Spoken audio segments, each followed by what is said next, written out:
How to turn on or turn off speak keyboard input Aloud on Samsung Galaxy S26, S26 Plus or Ultra. First, let's return back to the home screen. Then, swipe down at the top and tap on the settings icon. In the settings page, we then scroll down and tap on General Management. From here, tap on Samsung Keyboard Settings. Next, scroll down. Then in here, tap on Swipe, Touch and Feedback.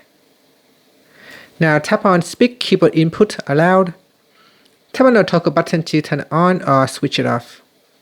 Once it is turned on, you can tap on the left hand side panel. In here, you can activate the shortcut or turn it off. Here you can choose it to read aloud characters, words, or both characters and words. You can also choose to do nothing for capital letters, so capital, change pitch, or play sound. Here, if you go further down, you can choose to read deleted characters aloud as well. And that's it. Finally, tap on the back key or tap on the home button to return back to the home screen. Thank you for watching this video.